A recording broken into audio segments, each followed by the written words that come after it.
Here at home, new information on that major breakdown in the subway system. Governor Kathy Hochul called the outage that brought trains to a halt unacceptable, and she's calling for an investigation. Hundreds of passengers had to be rescued from trains that were stranded in between stations when the signals went down last night. Eyewitness News reporter Derek Waller has more.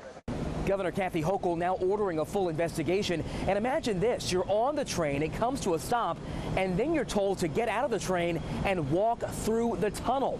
Last night, some New Yorkers' worst nightmare came true. Look at my hands from the pole, from evacuating. Subway riders forced out of the train and onto the tracks. You can see firefighters pulling people off those tracks and onto the platform at the 149th Street Grand Concourse 2, 4, and 5 station in the Bronx. 5 trains were stuck in between stations. Riders trapped for hours.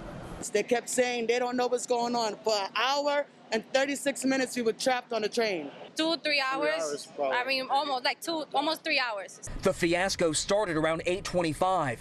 That's when a Con Ed power surge forced the subway signaling system to switch to backup power. It held until about 9:10 when it mysteriously failed. The outage did not affect the third rail, meaning lights and air conditioning were still running until some riders trapped in tunnels near the Grand Concourse chose to self-evacuate, wandering through dark tunnels on their own, forcing officials to cut the third rail, leaving hundreds stuck in hot cars.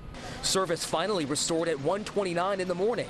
Mayor de Blasio spoke out late this morning. We had a temporary situation, but we need to know more about it. We need to understand how this could happen and how to make sure it does not happen again.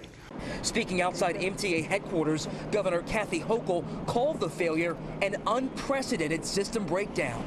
Last night was unacceptable. If you're one of those riders or people relying on safe transport, the system failed you.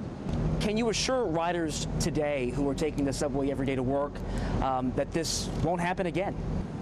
I'd like to be able to. We feel very confident, but I do believe people should feel comfortable, safe, and secure going to work this morning, and we welcome them back. The MTA says it's bringing in outside experts to conduct that full investigation. All this as it tries to recover from a major drop in ridership due to the pandemic.